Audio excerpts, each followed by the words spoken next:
nosso abraço.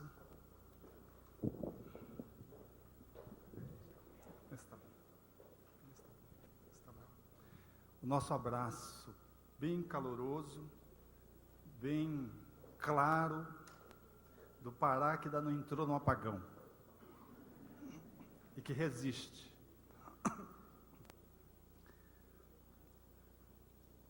Por falar em apagão, a nossa experiência de lidar com a luz parece ser emblemática. Justo no momento em que estamos penetrando no milênio desafiador, as perspectivas para que o homem se coloque em Marte são alinhavadas para o ano de 2004. Talvez seja uma presunção. Há uma expectativa imensa de se poder conectar-se com as estrelas.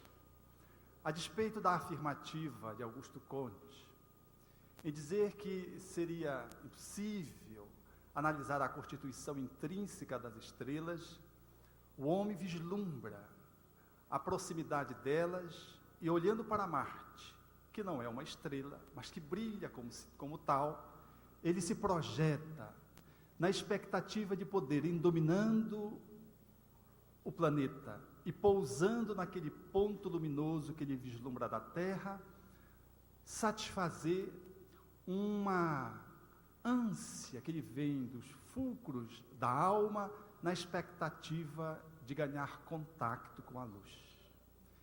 Esse tropismo para a luz, esse fototropismo, ele está posto em nós e justifica o porquê nós sonhamos tanto com as noites sem lua, povoada de estrelas.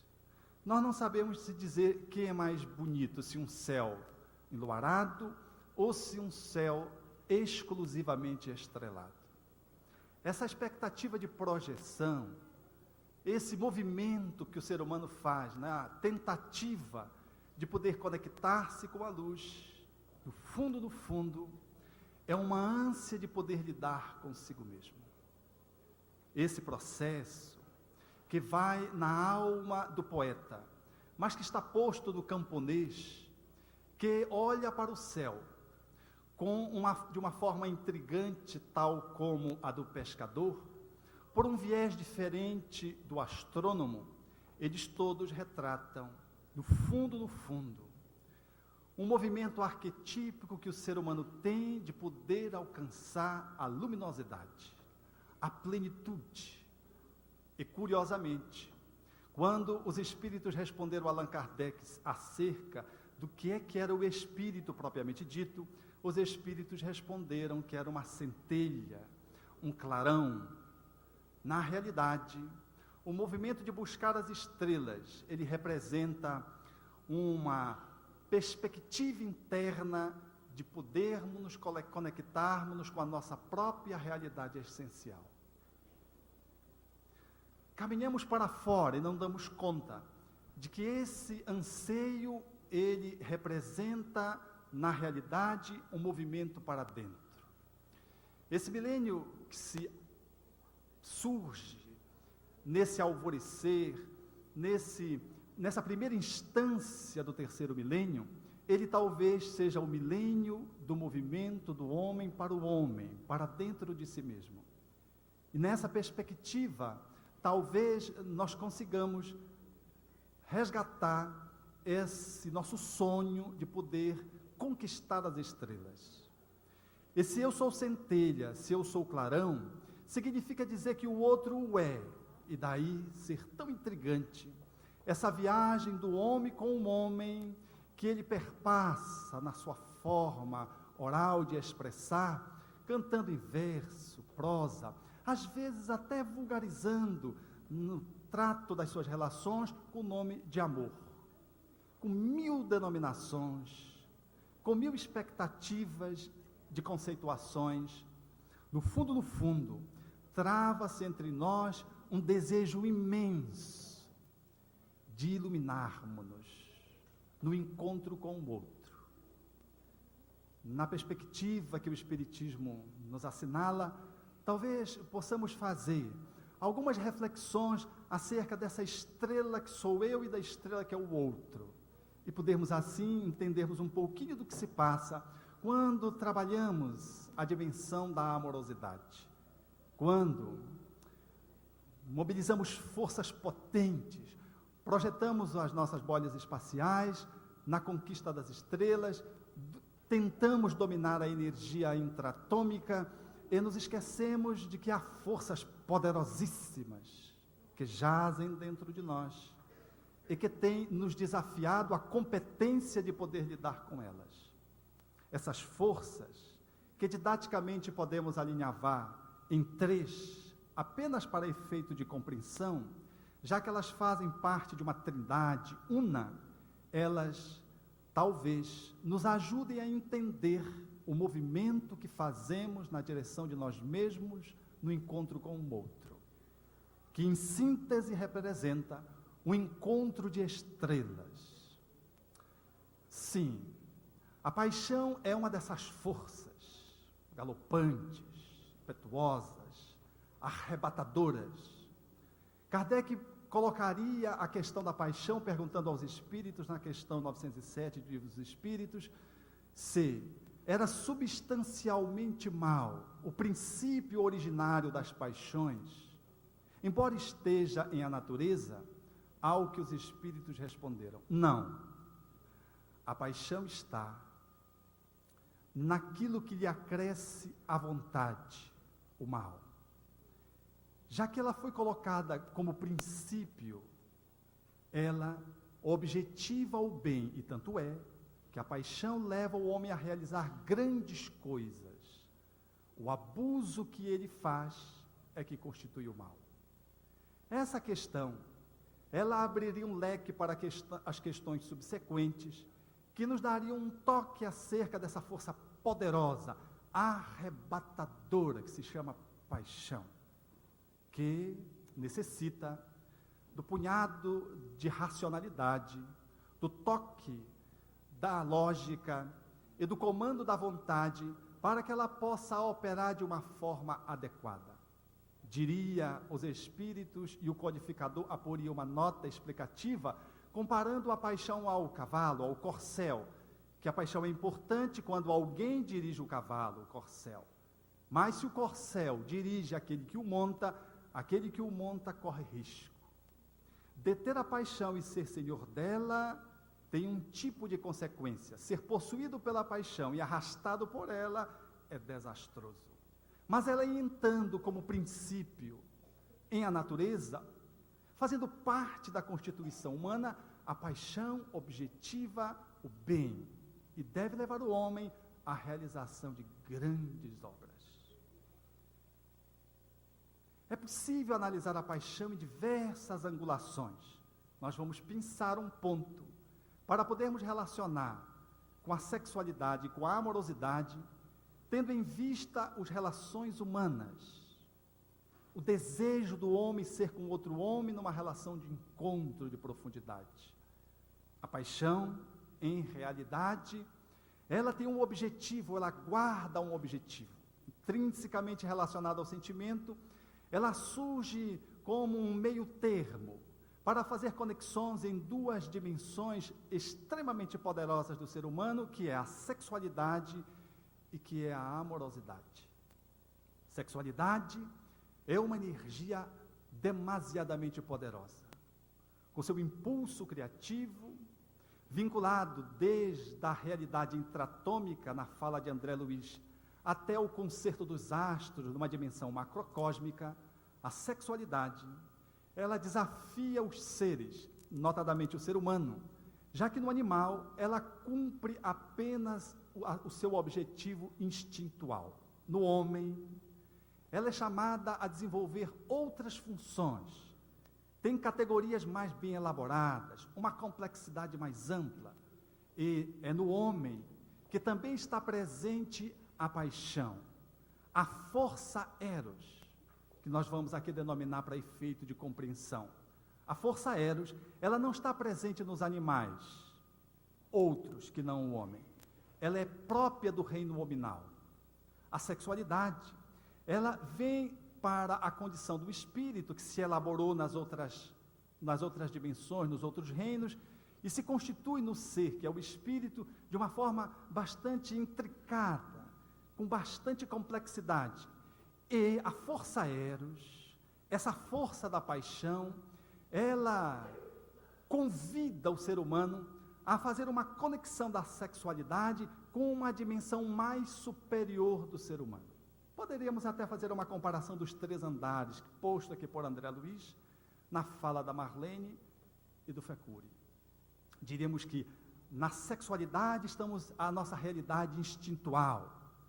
Diríamos que a força eros, ela tem um condão da emoção, comparando ao cérebro límbico, de poder lançar essa energia sexual para um andar superior. E lá no neocórtex nós teríamos a amorosidade, dando a dimensão da completude humana, da sua manifestação integral e do cumprimento da sua função. Todas as vezes que o homem se movimenta apenas como um animal sexual, ele rebaixa o instinto do sexo, da condição nominal para o animal, e se posiciona apenas como se fosse um ser à cata de sensações, de orgasmos. Os encontros inexistem, há mais desencontros. As relações são precárias, elas são corpóreas. Ele vive a sensação e passa e fica o travo, o amargor, o silêncio, mais do que o silêncio, o vazio. A sexualidade, entretanto, ela está posta nas relações humanas. Nós desejamos o encontro, nós desejamos ser a estrela no encontro com outra estrela. Sonhamos com os astros, mas nos relacionamos apenas fisicamente com o outro porque temos medo, ou ignoramos como fazer diferente. As pessoas às vezes verbalizam claramente: não, eu não quero envolvimento, diria o jovem no nosso grupo de trabalho. Não, eu estou ficando 20 dias, mas 20 dias ficando? Isso já não é namoro? Ele disse: não, tio, é melhor ficar, porque namoro tem compromisso. Então as pessoas ficam, e por que não dizer passam, não são com as outras. A sexualidade, ela vai desgastando, ela vai solapando a condição do ser, porque ela precisa ser exercida dentro de uma dimensão integral. Ela precisa estar balizada pelas 2 outras forças, sob pena dela também nos conduzir para os processos neuróticos, às vezes mais graves, no âmbito das psicopatias.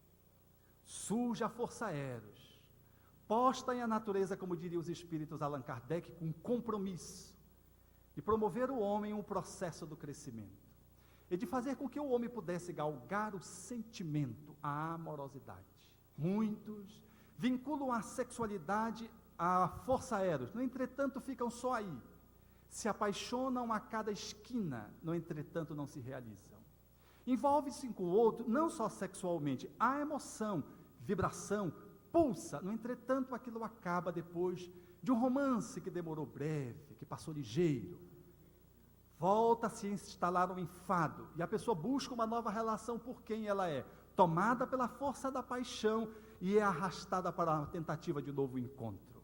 Há um envolvimento sexual, e logo em seguida, como estão em ação apenas essas 2 forças, ela se exaure, e a pessoa não sabe por que deixou de amar. Talvez seja um grande problema nosso da atualidade. Vivemos ou só num viés da sexualidade solitária, ou quando conectamos a emoção, conectamos apenas a força eros, mas sem vislumbrar o objetivo dessas 2 grandes forças. É aquela pessoa que fica buscando a metade da laranja a todo momento, sem entretanto dar-se conta de que, em varrendo as experiências sexuais, as experiências eróticas, não logra completar a sua integralidade. Nós não somos metade, nós somos inteiros. E quando nós nos relacionamos com alguém só pela metade, usando a força sexual e a força eros, nós não conseguimos, portanto, nos relacionarmos com o outro de uma forma mais ampla, profunda. A finalidade da paixão na fala dos espíritos, e que coincide com a abordagem da psicologia transpessoal, é ela poder ser ponte entre a sexualidade e a amorosidade. Estar apaixonado significa apenas estar apaixonado, não significa estar amando. A paixão é um rudimento de amor que se ensaia e que pode decolar ou não. A força eros, ela tem um objetivo muito específico, é poder desabrochar a amorosidade entre os seres. E se os seres humanos desejam estrelas, desejam encontram, eles temem profundamente o encontro. Não há coisa mais difícil para um ser humano do que encontrar-se a si mesmo. Olhar para si mesmo, porque olhar para si mesmo é poder ver as suas próprias contradições, dar-se conta das suas fraquezas, identificar as suas sombras. Isso é muito difícil. A gente identifica muito o erro fora, ali e acolá. Somos julgadores inveterados, juízes exímios, mas sempre da causa do outro, em detrimento da nossa. Porque a nossa não nos damos conta de fazermos um processo de avaliação.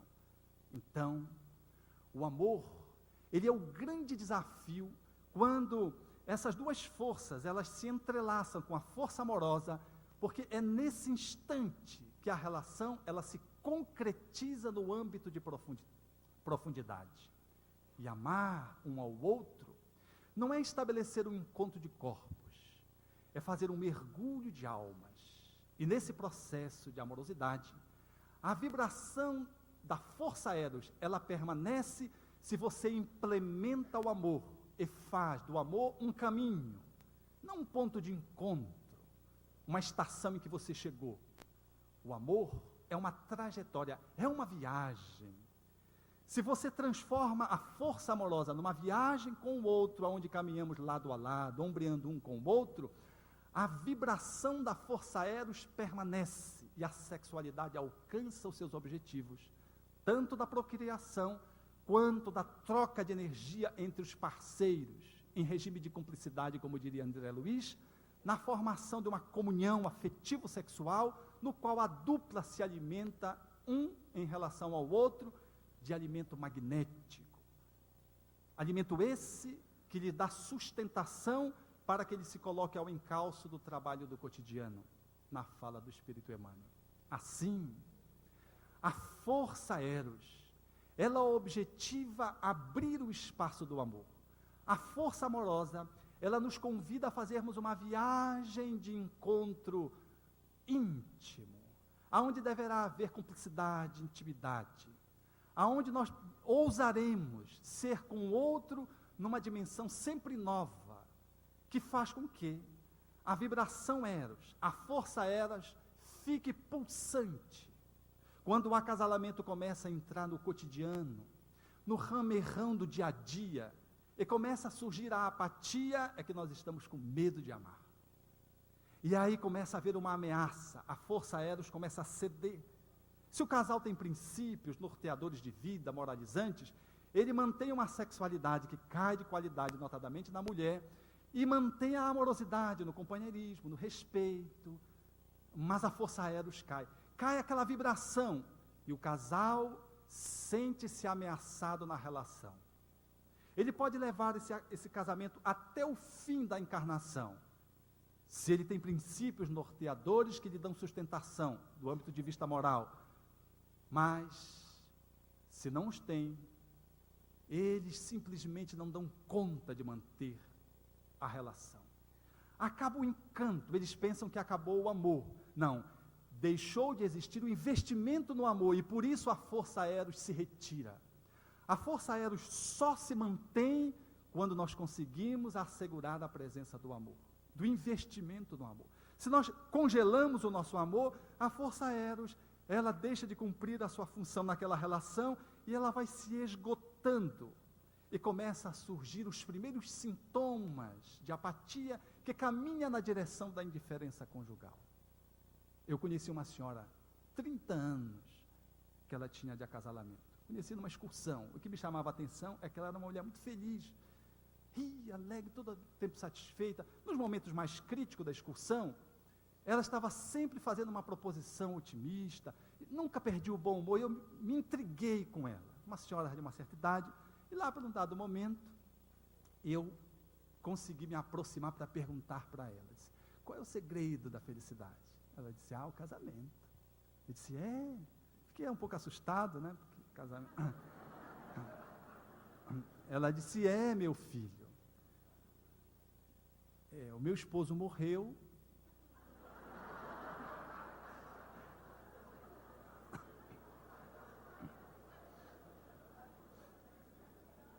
Aí eu achei que eu tinha acertado. Ele disse, é. Normalmente, parêntese, atendendo um espírito, ele começava assim, a porta é muito estreita, muito estreita, muito estreita. E o diálogo começava e repetia, a porta é muito estreita. Eu fui penetrando no âmago da realidade daquele espírito, ele então nos trouxe. Era um companheiro, tinha vivido no estado do norte, espírita, trabalhava, fazia palestra, diz que fazia caridade, e de repente ele desencarnou e não aconteceu nada de diferente. Os espíritos, o anjo guardião, os benfeitores, ele não via nada. E pior para ele é que ele viu que a esposa ficou feliz com a morte dele. Mais ainda, que os filhos ficaram alegres. E pior ainda, não se pronunciava o nome dele na casa. Acho que para não atrair o defunto. E o defunto estava lá, presenciando a sua própria tragédia. Síntese da história. Ele foi um espírita de culto, aquele que vai ao culto e volta. Não mudou nada. Obrigava a esposa a ir ao centro espírita, no entretanto, a sua realidade interior fora precária. Quando ele desencarnou, a esposa se viu livre do seu karma. E assumiu uma nova posição psicológica, emocional, consociou-se, e ainda casou com outro, lógico. Estava descasado, estava viúva. E os filhos foram crescendo sem sentir a ausência dele. E ele ficou testemunhando no processo de autopunição a família que cresceu com a sua ausência. E ele dizia, a porta é muito estreita, muito estreita. E eu dizia lá no final das contas para ele, meu amigo, a porta é muito estreita, muito estreita. A realidade de poder transformar a relação conjugal na relação amorosa é um desafio, é bem estreita essa porta. Fechado parênteses, essa companheira dizia assim, eu vivi uma relação amorosa de 30 anos. O senhor imagina que é passar um mês e ganhar sempre um ramalhete de flores a ser o meu esposo. Um homem especial. Sempre me presenteava. Sempre me acumulava de atenções, de carinho. Ele me ensinou a descortinar o amor. E eu aprendi a amar junto com ele. Ele foi meu mestre, me ensinando a amar. E eu fui uma mulher tão feliz, que depois que ele morreu, eu homenageio a nosso relacionamento e o que eu aprendi com ele, vivendo esse amor que eu aprendi com ele. Por isso eu sou feliz. Força Eros, mantém-se na relação quando nós permitimos que a força amorosa, ela se amplie na relação. Não há força amorosa se não há diálogo, se não há encontro, se não há abertura. Nós não nos abrimos para o outro porque temos medo da rejeição, do abandono. Não ousamos fazer esse atirado movimento que é do processo de me abrir para o outro e de permitir que o outro se abra para mim, porque tememos o amor. Ao mesmo tempo que desejamos, tememos. É paradoxal. Se eu perguntasse aqui quem deseja amar profundamente, todos levantariam a mão. Mas se eu dissesse quem tem medo, alguns levantariam a mão e a maioria ficaria com medo de assumir que tem medo. Temos medo de nós mesmos. Mas uma relação amorosa, ela só se concretiza num processo, porque é processo, nessa viagem, quando nós vamos nos abrindo um para o outro. Tradicionalmente, a relação homem-mulher, ela se configura nessa dificuldade, especialmente do sexo masculino. A mulher é mais atirada, ela faz muitas coisas, né? Como foi dito na palestra anterior, ela é emotiva, ela é mais aberta. O homem é mais fechado, mais introspectivo, mais pragmático. Numa relação dessa ordem, é curioso a gente ver o relacionamento. Uma mulher, quando ela quer encrencar o homem, ela diz, hoje nós vamos ter uma conversa. Ele não dorme, não trabalha direito, não volta para casa no horário habitual, volta mais tarde para encontrar ela dormindo. Homem não adora conversar. Porque conversar é checar, é ousar abrir. E o homem tem medo, é que o homem não sabe. Digo o espírito que vem reencarnando na sexualidade masculina muitas vezes. Ele não aprendeu. E ele tem medo de entrar nesse caminho que ele não domina. Ele não tem competência habitualmente para fazer isso. E quando o diálogo se faz, é mais ou menos assim. Então, o que é que você tem para me dizer? Ele diz, e aí? Ela disse, não, você deve... Ela vai falando, já falou tudo que ela sentia. Não, você deve sentir alguma coisa. Você não sente? Sim. Então você está sentindo assim, meio rejeitado, não é verdade? E se você está sentindo meio rejeitado, você acha que eu estou desamando você. Não é isso que você está pensando? Você não está sabendo? É monossílabo, é a saca-rolha. Uma relação que não ousa passar da sala para a intimidade da cozinha, ou do quarto de dormir, na época da minha avó, da alcova, ela não se concretiza. Se nós nos iludimos que estamos nos amando. Amar requer um processo de descoberta um do outro. Requer revelar-se um para o outro, compreendendo naturalmente os limites do outro e o fazendo de uma forma ecológica, para que não possamos traumatizar o outro. Mas, sobretudo, esse processo de despir-se fisicamente é tão fácil. Hoje até os homens disputam nas capas, as revistas nem querem mais, tem tanto homem querendo se despir. As mulheres estão nuas há muito tempo, mas quando a gente chega diante do outro e diz, olha, vamos ter uma conversa de profundidade, a gente treme, gela, a boca fica seca, a gente começa a gaguejar. É que nós desejamos o encontro, mas temos medo de nos projetarmos para as estrelas. Só há a possibilidade de fazermos isso se nós conseguirmos ousar abrir um espaço para nós mesmos, desvelarmos-nos para nós mesmos. Não há ninguém que tenha alguma coisa que não possa ser colocada para o outro. O ser humano é mutável a cada dia. Nós somos seres em aperfeiçoamento constante e em progresso constante, então nós nunca somos os mesmos. É muito comum a companhia dizer assim, mas você mudou. Lógico, todo mundo muda. Às vezes a pessoa, eu queria que você continuasse sempre assim. Nós estamos desejando que o outro congele-se naquele momento. É muito comum nas palestras, eu queria que você continuasse sempre assim. Sempre nesse momento, a gente fica ultrapassado, fica neurótico, fixado naquela posição. Não há como se exaurir uma alma que se encontra com a outra. Não há como. E esse processo é um processo de construção.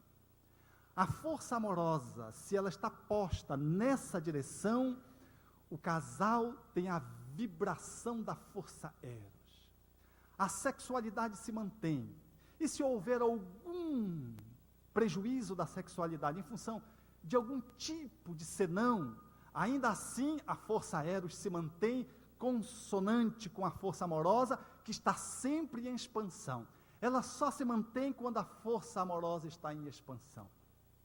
Nas doenças, por exemplo, que alcançam ou que culminam com uma impossibilidade sexual, aqui mesmo tivemos no nosso país o Herbert de Souza, o nosso Betinho, que vitimado pela AIDS, em função dos processos da transfusão, ele usava as camisinhas, depois ele ficou temendo o contágio da esposa, e ele narra, numa declaração de amor, que é uma carta, como a sexualidade estava presente naquele relacionamento, que era um relacionamento onde as três forças sempre estavam presentes.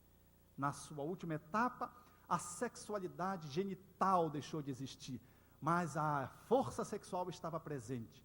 A força eros fazia com que o relacionamento sempre fosse vibrante, e a força amorosa está posto na cumplicidade de uma relação de crescimento a dois, que eles ousaram fazer. Não havia mais a possibilidade genitálica, mas ele dizia, havia o êxtase da literatura, das páginas, da ternura doméstica. Esse movimento, nós estamos aí colocando energia sexual, nós estamos colocando energia eros, e nós estamos colocando energia amorosa. Está posto numa unidade indissolúvel, transformando aquele relacionamento num relacionamento tão sólido que a AIDS não é capaz de abalar. Que um terceiro parceiro não é capaz de ameaçar. Que a velhice ou a doença de alguém não é capaz sequer de mobilizar ou de desmobilizar aquela relação. Que se, portanto, olhar com profundidade, se essa relação dessas três forças não estiverem harmoniosamente em ação, nós não daremos conta de poder lidar com a vida na nossa ânsia de felicidade e de plenitude. Só é possível, conjugando essas três forças, sermos inteiros, globais, e sermos seres a caminho do processo de aperfeiçoamento permanente. Numa relação que é sempre criativa, que é sempre nova, onde cada gesto, ele necessariamente não precisa ser o gesto tradicional, ele pode surgir como um gesto novo, e aonde o descortinar de uma alma para outra, ela se revela em todas as suas contradições, sem ter o receio ou o medo de ser desamado. Esse movimento é um movimento da profundidade. As páginas de André Luiz, as páginas de Emmanuel, nesse desdobramento da codificação kardeciana, elas nos concitam a podermos olhar o relacionamento hoje de uma forma mais profunda e mais bela, reeditando talvez as três forças numa vinculação superior que esteve presente entre nós há 2000 anos, cuja proposta espírita é reeditá-la. Narra o espírita Humberto de Campos, um encontro singular que se faziam entre duas pessoas cujas essas forças estavam em níveis diferentes. Diz ele, através de Chico Xavier, que aquela jovem de corpo belo, de movimento gracioso, com a sua túnica branca, e meneando o seu corpo de uma forma sensual, saiu ao encontro do jovem, que estava às proximidades do templo, sentindo-se atraída, diz ele, pela energia que dele exalava. Ao aproximar-se, ela começou um diálogo de sedução. Jovem, as flores de Séforis encheram a ânfora do meu coração de doces perfumes. Tenho em minha loja de essências raras a possibilidade do prazer para ti. Vem. O jovem apenas olhava e se mantinha silencioso. Ela então começou a insistir, dizendo, que os peregrinos que passam por aqui encontram no licor da minha mocidade a romance saborosa nos meus lábios, a carícia do lírio nos meus dedos. Vem, descansarás os teus pés em águas de nardo, descansarás a tua cabeça sobre o meu colo, e ouviremos musicistas exercitados em palácios ilustres e dançarinos ao nosso bel prazer. Tu não vens? Ele se mantinha silencioso, olhando-lhe nos olhos. A sede daquela mulher, de um encontro estrelado, era tanto. Mas desencontrada como estava, ela insistiu, sem saber definir aquele processo de encontro magnético, dizendo, é que descubro em teus olhos diferente chama, e se assim procedo, é por amar-te. Tu não vens? E ele disse, não, no silêncio.